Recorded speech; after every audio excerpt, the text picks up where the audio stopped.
ठीक है दोस्तों, तो आज हम राष्ट्रपति के बारे में पहले उस सीरीज में पढ़ लिए थे और आज हम पढ़ेंगे उपराष्ट्रपति के बारे में। यानी कि हमारी एग्ज़ाम में क्वेश्चन भारत की राजनीति के बारे में पूछे जाते हैं, तो हम उनका एक एक टॉपिक को लेकर उनका पहले जो गत एग्ज़ाम में पूछी हुई क्वेश्चनों को आपको हल करा के और बताएंगे कि कैसे इसका ऑप्शन ये है। और अगर आपकी भी तैयारी होगी तो आप उन क्वेश्चनों को एक बार ज़रूर देखें, क्योंकि क्या पता आप और क्वेश्चन पढ़ लिए तो कोई उनमें से रह गया हो, तो इससे आपकी अच्छी तैयारी हो सकती है।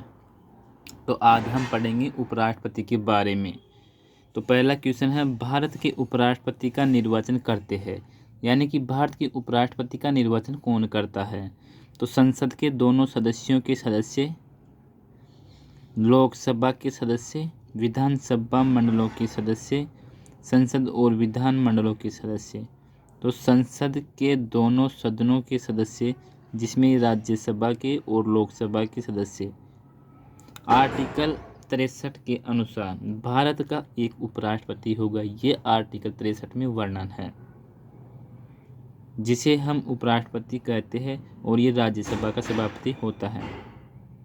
और उपराष्ट्रपति का चुनाव संसद के दोनों सदनों के द्वारा, यह भी राष्ट्रपति की तरह ही अनुपातिक प्रतिनिधित्व पद्धति के द्वारा एकल संक्रमणीय मत द्वारा होता है। और इसका कार्यकाल कितने वर्ष के लिए होता है? 5 वर्ष के लिए। यानी कि अब आप यूँ सोच रहे हैं कि राज्यसभा का तो कार्यकाल 6 वर्ष का होता है, लेकिन इसका 5 वर्ष का ही होता है उपराष्ट्रपति का कार्यकाल। तो इस क्वेश्चन का पहला आंसर सही होगा, संसद के दोनों सदनों के सदस्यों द्वारा। उपराष्ट्रपति किस सदन का अध्यक्ष होता है? तो विधान परिषद का, राज्यसभा का, विधानसभा का, लोकसभा का। तो उपराष्ट्रपति राज्यसभा का सभापति होता है, तो ये राज्यसभा का अध्यक्ष होगा। तो आंसर नंबर 2, क्योंकि उपराष्ट्रपति राज्यसभा का पदेन अध्यक्ष होता है एवं यह इसकी बैठकों का भी सभापतित्व करता है। जब उपराष्ट्रपति राज्यसभा के सभापति के रूप में कार्य नहीं कर सकता है, तब ये राज्यसभा का उपसभापति या सभापति के रूप में कार्य करता है। यदि उपराष्ट्रपति बीमारी या अन्य कारणों से कार्य करने में असमर्थ हो, तो उसकी जगह कोई भी व्यक्ति या पदाधिकारी उपराष्ट्रपति के रूप में कार्य नहीं कर सकता है।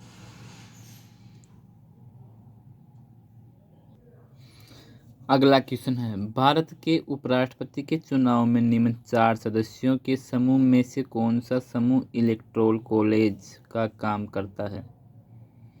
संसद के दोनों सदनों के निर्वाचित सदस्य, संसद के दोनों सदनों के सभी सदस्य, संसद एवं राज्य विधानसभाओं के निर्वाचित सदस्य, संसद एवं राज्य विधानसभाओं के सभी सदस्य। तो भारत के उपराष्ट्रपति के चुनाव में निम्न 4 सदस्यों के समूह में से कौन सा समूह इलेक्टोरल कॉलेज का काम करता है? संसद के दोनों सदनों के सभी सदस्य, यानी जिसमें राष्ट्रपति मनोनीत किए हैं वो भी और निर्वाचित होके आए वो सब। क्योंकि निर्वाचन एक निर्वाचक मंडल द्वारा होता है, जो कि संसद के दोनों सदनों, जिसे कि राज्यसभा और लोकसभा के सभी सदस्य मिलकर बनाता है। उसमें विधान मंडल के सदस्य सम्मिलित नहीं होते हैं उपराष्ट्रपति के चुनाव में। तो ऑप्शन नंबर 2, संसद के दोनों सदनों के सभी सदस्य। अगला क्वेश्चन, भारत के राष्ट्रपति व उपराष्ट्रपति के पद के खाली होने की स्थिति में जो व्यक्ति राष्ट्रपति के पद का निर्वहन करेगा वह है।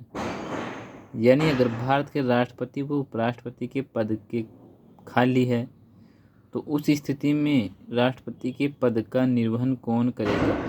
क्योंकि अगर राष्ट्रपति अनुपस्थित है तो उसके स्थान पर उपराष्ट्रपति, लेकिन उपराष्ट्रपति भी अनुपस्थित है तो उस पद पर कौन बैठेगा? तो लोकसभा के सभापति, भारत के मुख्य न्यायाधीश, राज्यसभा के अध्यक्ष, महान्यायवादी।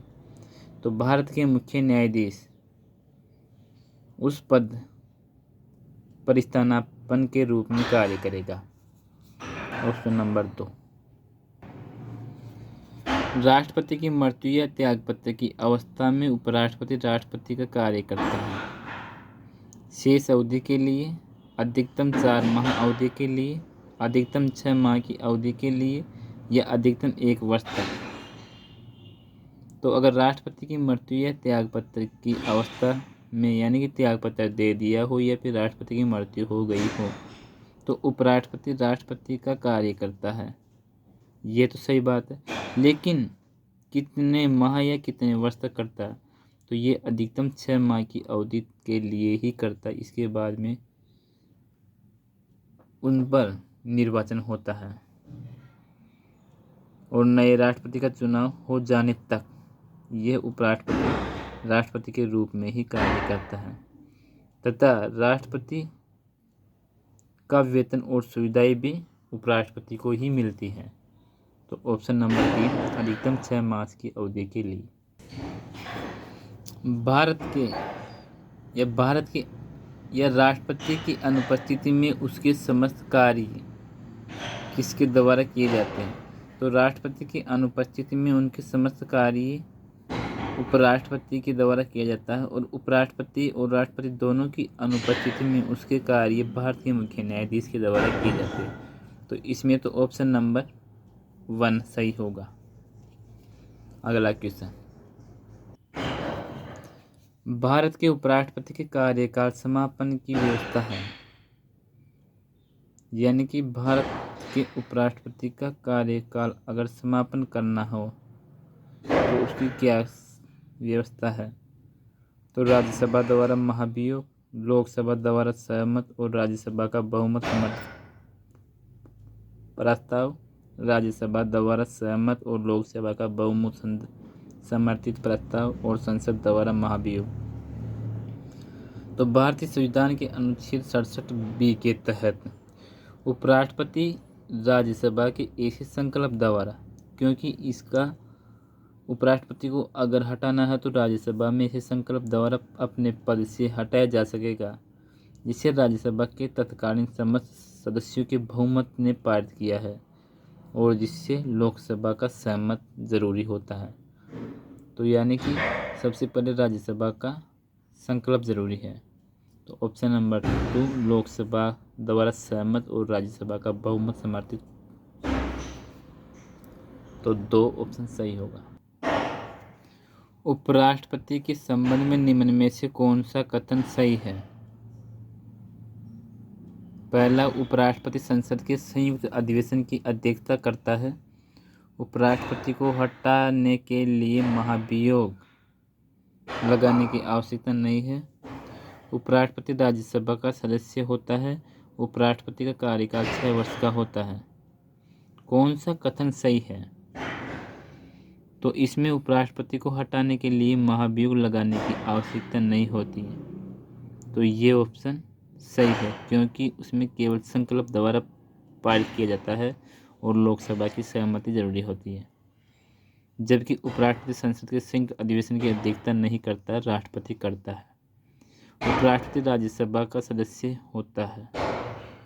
तो उपराष्ट्रपति राज्यसभा का सदस्य होता है या नहीं होता? तो उपराष्ट्रपति निर्वाचित होता है, ये सदस्य नहीं होता है। उपराष्ट्रपति का कार्यकाल 6 वर्ष का होता है, तो ये भी गलत है, 5 वर्ष का कार्यकाल होता है उपराष्ट्रपति का। तो ऑप्शन नंबर 2 उपराष्ट्रपति को हटाने के लिए महाभियोग लगाने की आवश्यकता नहीं है, ये ऑप्शन सही है। अगला क्वेश्चन, इनमें क्वेश्चन है कि किस गणमान्य लोगों का निधन होने पर समस्त भारत में निधन के दिन राष्ट्रीय झंडा आधा झुका दिया जाता है?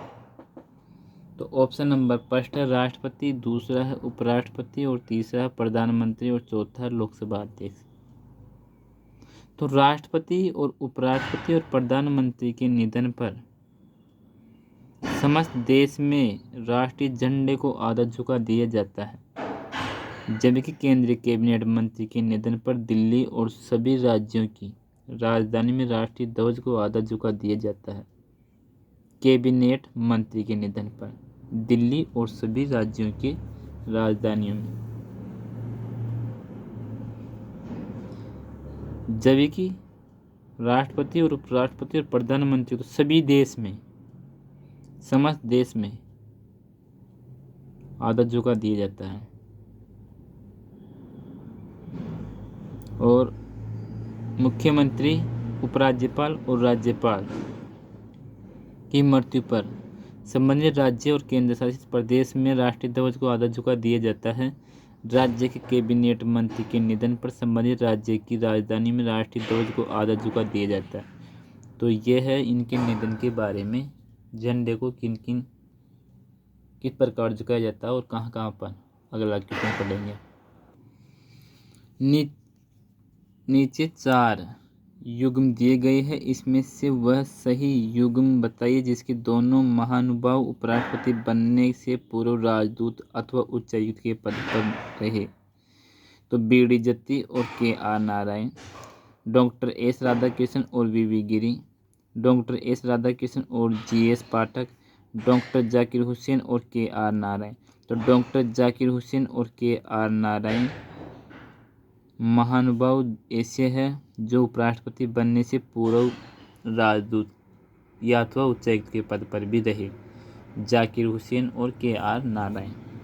अगला क्वेश्चन, निम्नांकित भारत के उपराष्ट्रपतियों में से कौन से निर्विरोध निर्वाचित हुए हैं? S. Radhakrishnan, B D. Jatti, M. Hidayatullah, V V. Giri. तो भारत के उपराष्ट्रपतियों में से कौन से निर्विरोध निर्वाचित हुए हैं? तो ऑप्शन नंबर 3, 1 और 3, यानी राधाकृष्णन और एम. हिदायतुल्लाह निर्विरोध निर्वाचित हुए हैं। 2 उपराष्ट्रपति ऐसे हैं, एस. राधाकृष्णन और एम. हिदायतुल्लाह। अगला क्वेश्चन, निम्नलिखित में से कौन सा भारत के पहले उपराष्ट्रपति थे जिन्होंने राष्ट्रपति के कर्तव्यों का निर्वहन करते हुए एक साथ संविधान संसद के दोनों सदनों के सदस्यों के समक्ष राष्ट्रपति का अभिभाषण दिया? यानी कि ऐसा कौन सा पहला उपराष्ट्रपति था जिन्होंने राष्ट्रपति के कर्तव्यों का निर्वहन करते हुए एक साथ संविधान संसद के दोनों सदनों के सदस्यों के समक्ष राष्ट्रपति का अभिभाषण दिया? तो वह है जाकिर हुसैन। जाकिर हुसैन ऐसे पहले भारत के उपराष्ट्रपति थे जिन्होंने राष्ट्रपति के कर्तव्यों का निर्वहन करते हुए एक साथ संविधान संसद के दोनों सदनों के सदस्यों के समक्ष राष्ट्रपति का अभिभाषण दिया। Option number 2, Zakir Hussain. अगला क्वेश्चन है, भारत में उपराष्ट्राध्यक्ष का सही क्रम है, यानी कि पहला कौन उपराष्ट्रपति बना है? तो पहला है जाकिर हुसैन, वी.वी. गिरी या जी.एस. पाठक, बी.डी. जत्ती, हिदायतुल्लाह खां, जाकिर हुसैन, बी.डी. जत्ती, जी.एस. पाठक और एस.डी. शर्मा या राधाकृष्णन वेंकटरमन हिदायतुल्लाह। तो इसमें ऑप्शन नंबर फर्स्ट है जाकिर हुसैन। जाकिर हुसैन का कार्यकाल कब से लेकर कब तक है? तो इससे पहले राधाकृष्णन का है 1952 से 62 तक, यानी डॉक्टर सर्वपल्ली राधाकृष्णन 1952 से 62 तक 2 बार उपराष्ट्रपति बने हैं। उसके बाद में जाकिर हुसैन 62 से 67 तक। उसके बाद में वी.वी. गिरी 67 से 69 तक। उसके बाद में जी.एस. पाठक यानी गोपाल स्वरूप पाठक 1969 से 74 तक उपराष्ट्रपति बने हैं। तो ऑप्शन नंबर फर्स्ट है सर्वपल्ली राधाकृष्णन 1952 से 62, जाकिर हुसैन 62 से 67, वेंकटरमन यानी वी.वी. गिरी 1967 से 69 और गोपाल स्वरूप 1969 से 74 तक। ऑप्शन नंबर फर्स्ट सही है। निम्न में से कौन सा उपराष्ट्रपति राष्ट्रपति नहीं नियुक्त हुआ, यानी ऐसा उपराष्ट्रपति जो राष्ट्रपति नियुक्त नहीं हुआ? तो मोहम्मद हिदायतुल्लाह, आर. वेंकटरमन, कृष्णकांत, जाकिर हुसैन। तो जाकिर हुसैन राष्ट्रपति और उपराष्ट्रपति, जबकि आर. वेंकटरमन भी जाकिर और उपराष्ट्रपति, और मोहम्मद हिदायतुल्लाह भी राष्ट्रपति और उपराष्ट्रपति, जबकि कृष्णकांत नहीं बने, ये सिर्फ उपराष्ट्रपति बने हैं। उपराष्ट्रपति और राष्ट्रपति निर्वाचित हुए हैं doctor Sarvepalli Radhakrishnan, Zakir Hussain, V V. Giri, Mohammad Hidayatullah, B D. Jatti, R. Venkataraman, doctor Shankar Dayal Sharma. ये उपराष्ट्रपति और राष्ट्रपति दोनों निर्वाचित हुए हैं। तो इसमें ये सीरीज आप याद रखें, इसमें राष्ट्रपति और उपराष्ट्रपति दोनों निर्वाचित हुए हैं। ये तो हम उपराष्ट्रपति की सीरीज पढ़े हैं।